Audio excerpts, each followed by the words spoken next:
Good afternoon. How are you today? Good afternoon. I'm good. Nice to meet you. Nice Please have a seat. Thank you.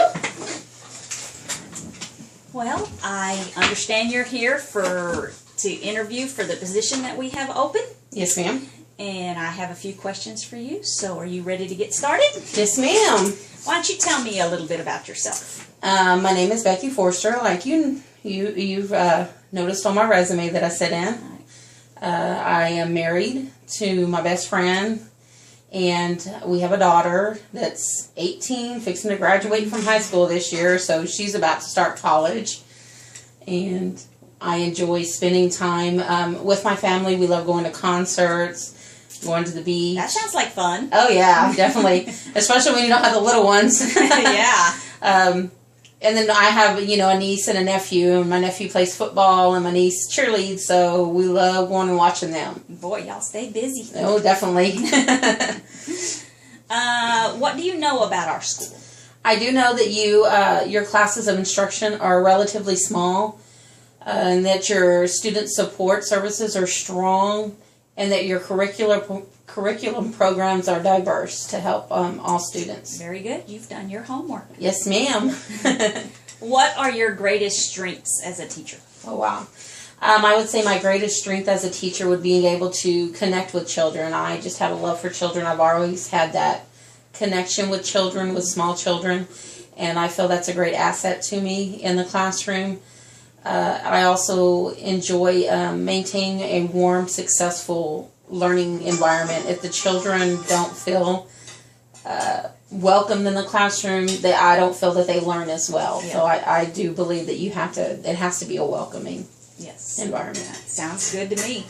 What do you think is your weakness? Oh, my time management.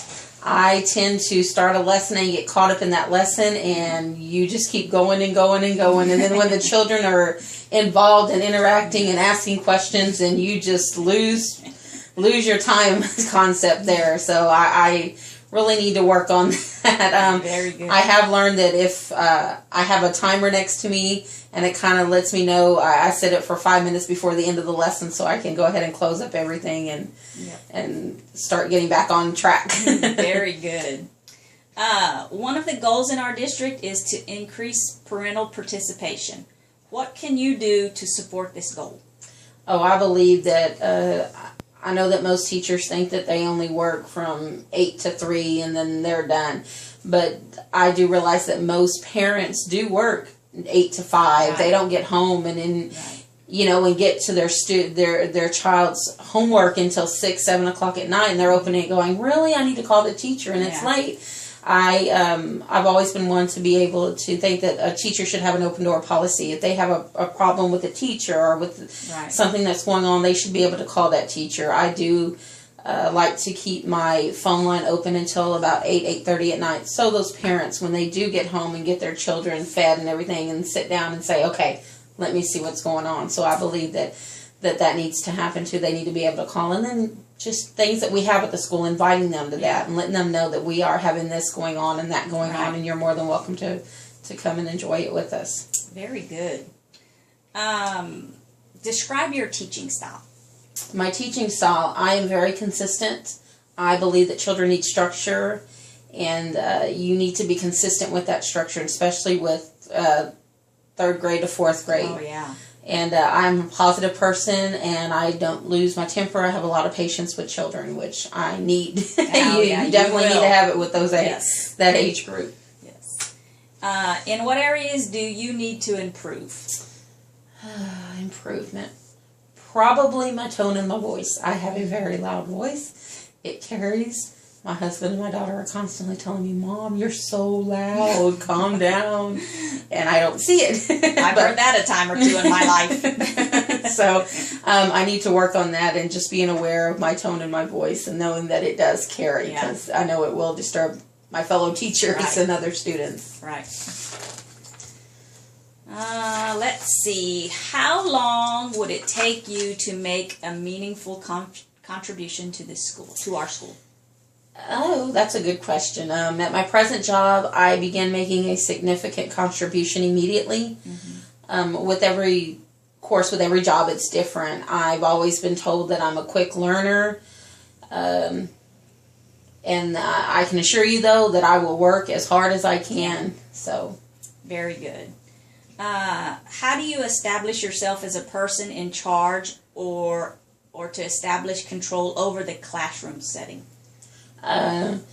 With my teaching style, like I said earlier, I'm a very structured person and a very consistent person, and I believe that children need that they need to know that when we come in the mornings, this is what we do, this is the way we go about it. And I believe that the first thing that you need to teach them when they come into that classroom is that these are the rules, these are the way we do things, and I believe that helps them learn and know that I'm the one in charge, and this is how we're going to do things each and every day.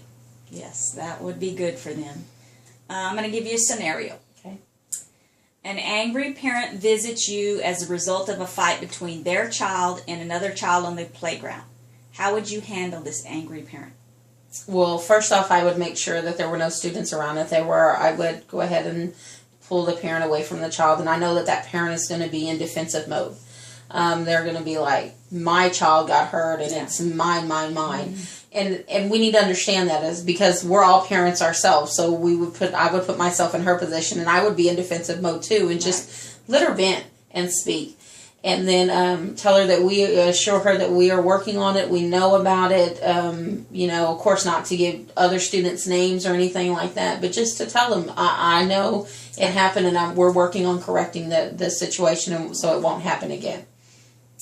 Very good. One more scenario. A student becomes disruptive and you immediately discipline the student by giving them a verbal warning. A few minutes later, the student begins yelling and swearing for no apparent reason. How do you handle this situation? Well, first off, I would, like I did with the disruptive parent, I would remove the child from the situation. Something's going on, and I would ask them questions. What's going on? Why are you yelling and screaming? What's going on with you? You're not, if they're not normally like that, ask them. You're not normally like this. What's going on? Is there something that you need to tell me? Is there, is somebody hurting you? Or, just try to figure out what is going on. There's a reason why they're doing that. And that's what I would do, and then report that back. I mean, if it's something that we need to report, to the principal, if I need to speak with the parent and somebody's messing with them, bothering them, I would want to know that. Yeah. Okay, very good. Well, that concludes our questions. Okay. We will have other interviews throughout this week and next week, and eventually you will hear back from us one way or the other. And I want to thank you for coming in. All right. Thank you very much. All right. Have a good day. You too.